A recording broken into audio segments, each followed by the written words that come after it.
Welcome back to the Ref Show, part 2 with Dean and with Keith. It wouldn't be the Ref Show if we didn't talk about Mike Dean at the moment. I don't think we're going to talk about him in any derogatory way whatsoever, except that he finds himself at the centre of drama yet again, when I think most of us would rather be saying, hey, well done Newport County, beating a famous name in Leeds United by 2-1. But right at the end, Dean has to, I think, send off Samu Saiz, a big player as well of Leeds United, for allegedly spitting at an opponent. You've seen replays, etc. You two? Any doubt?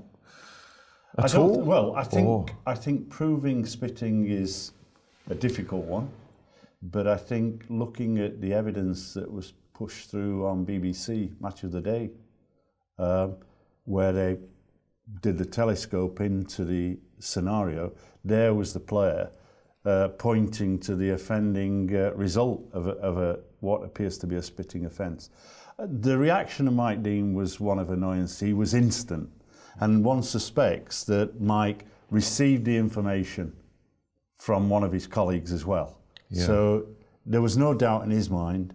The FA will obviously investigate, and if the player's found guilty, then he could, I think, get up to 6-match ban.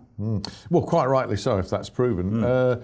It's relatively rare, isn't it, spitting at opponents in the game, thankfully. It is, and it's, to be fair, from a match official's point of view, it's the hardest offence to spot because it's so difficult to pick it up. Mike Dean's done really well with his colleagues to get that, as Keith said. Yeah. And the fact that he moved in so quick, dealt with it, prevented any major altercations afterwards, because I think from a player's point of view, speak to most pros, they'd rather receive a smack in the face than being spat at. Yeah, well, it's what it signals, a complete and utter lack of respect, doesn't it, for somebody? And so I agree with Keith. I think the FA will slap him with a minimum of a 4-game ban, and I think he could be looking up to anything with up to 6. The Leeds manager Thomas Christensen made no real attempt to defend his player because I don't think he can. You know, I mean, in 50+ years of involvement in football, I've never witnessed it. Really? That's how rare it is. Yeah. Really? You never witnessed never it. saw that on the I think we're fortunate that players do have a code of conduct, and this clearly is part of an offence that rarely comes into our game. And I concur with Dean. I think the fact that the match officials have detected it and punished it is credit to them. Okay, we'll talk about detecting and punishing. You know, regular viewers will know that we bang on about grappling regularly, and in fact, Keith here, it's not just in recent years either. I think for 10 and 15 years, you have been campaigning against what we coined the word grappling, pushing, holding in the area. Now, I suppose there's a price to pay for referees really clamping down on this, as they seem to be doing at the moment, which is, referring back to the Mersey derby, Liverpool 2, Everton 1 on Friday. We saw Liverpool's penalty quite controversially awarded. You know, there was some hand contacts in the area. Instantly, you texted me to say, well done, Bobby Madley, for acting on grappling. Other people didn't see it like that. Well, I think that what we've got to understand is, and again I go back to the argument that the game is called football. Yeah. And foot is what we play with. And here, if we're going to outlaw grappling completely and stop players handling each other in the box, unfairly impeding and various other aspects of the unsavoury part of football, then you're going to get the extremes. Yeah. The one that's clear, bang, is wrestled to the ground, and then this one at the soft end. Is that a price worth paying then for you? For me, it's a price worth paying. Right, Dean, you saw the same incident. You saw it slightly differently. No, I understand what Keith's saying, and his explanation makes complete sense. Personally, to adopt that approach, I think there's got to be a line in the sand. You know, the referees consistently across the board have got to punish offences like this in the same manner, and that's not being done. There's inconsistencies. So for me, I didn't think this was a penalty. I thought the player who allegedly was held made an absolute meal of any contact that was there, and personally I wouldn't have given a penalty, but I accept what Keith's saying in terms of his explanation and the fact that it is football. But I just think if we're going to do it, it's got to be done across the board. I mean, we saw Mike Dean in a phase giving penalty after penalty, but he was the only one doing it. Well, you can't do that. But now they've all joined in, it would seem. Well, quite a few. A couple have, but there's a lot more serious offences not being picked up or being the blind eyes being turned. And Keith's right, if you're going to outlaw it, then it's got to be done consistently across the board. There's rarely a corner or free kick taken where there aren't hands on arms or round the shoulders of other players.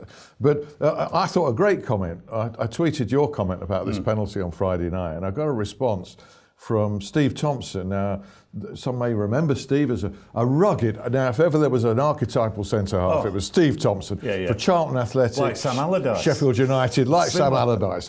And the theme of the tweet from Thompson, he had no sympathy whatsoever with Everton's complaints over this penalty, and he basically said, "Look, defending has got nothing to do with hands and arms. Learn to defend properly." You've got a point, hasn't he? Even Dean must agree with that. Listen, I'm not saying I'm right. I personally wouldn't have given it, but that's me. But the wider point is, for goodness sake, get back to defending properly, and then this won't happen. You won't run the risk. Yeah, sure. Everybody's agreed on that. Okay, I mentioned the Giant Killers earlier, and congratulations one and all to those. We've got random things coming from the FA Cup. For instance, sadly for Mark Hughes, 5 years is a good time at a football club these days, sacked by Stoke City. I mean, there's a good manager there. He's been managing for a long, long time. You know, we see it, don't we? Somehow, at the end of the day, the manager takes the blame for the players' inactivity. I mean, I watched Stoke. I watched them last season. They had a lot of motivation. They seemed to move well. They played well as a team. And sadly, a little bit like Sheffield Wednesday, you know, they had a bit of motivation. We got into the playoffs and all that goes. And the couple of games I've seen them this year, the disappointment is there's no motivation. We don't know what we're doing, and the manager gets fired. And the manager goes. Nottingham Part Forest. of the game. It is. Nottingham Forest manager searching at the moment. May not be, because Gary Brazil's having a good time as caretaker. Beat Arsenal 4-2. Yeah. A penalty drama in that. Yeah. Penalty given and gets scored, but actually should have been disallowed. Well, I mean, there's two incidences. There's the penalty itself, and then there's the actual taking of the kick. And I think the penalty itself, I would support the referee. I think there was contact with the player before the ball, and I think certainly at full speed, I shouted penalty as soon as he went down. So I think John Moss has got that one right, despite the protestations from Arsene Wenger. The second one is obviously, is there a double kick? Now, all of the footage I've seen has been pretty inconclusive. We know the players slipped, but if there is a double kick, again, it's a very difficult one to pick up, and it comes down to your pre-match instructions. Who has the responsibility of picking up the double kick? Because we've seen referees this season take some very unorthodox positions at penalty kicks, actually with the back to the goalkeeper in some instances. Now, John Moss didn't. John Moss took up what I'd call the correct position for a penalty kick.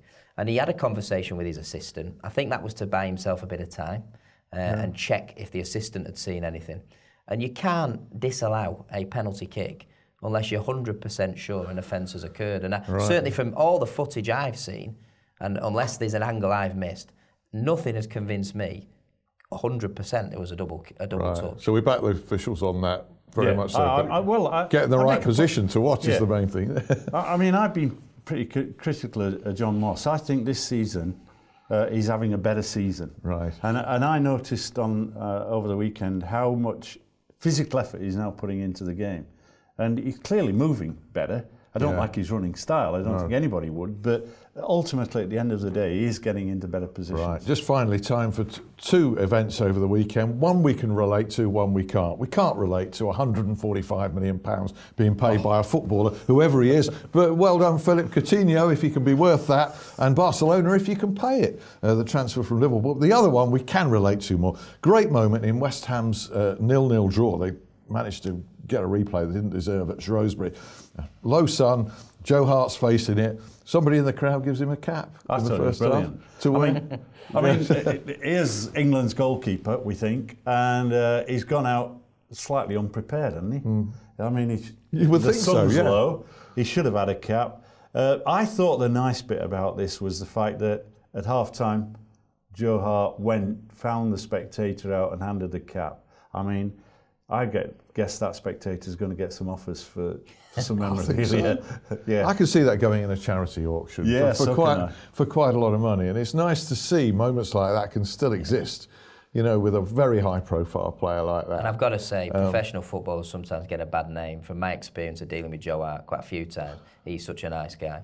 He's a genuine guy, and that doesn't surprise me what he did at the weekend. No. When I was at Man City, used to have a relative that's involved with the club, and you used to see Joe Hart in the warm-up go through that process, but always chat to the kids behind the goal and acknowledge them. Yeah. And I agree. That's wonderful. A great moment to finish on what has been an eventful weekend. No doubt when we return next week, we'll talk about how the VAR shaped up, if it was needed at all in the FA Cup game, Crystal Palace Brighton. Meantime, thanks Dean, thanks Keith. See you next week. Bye.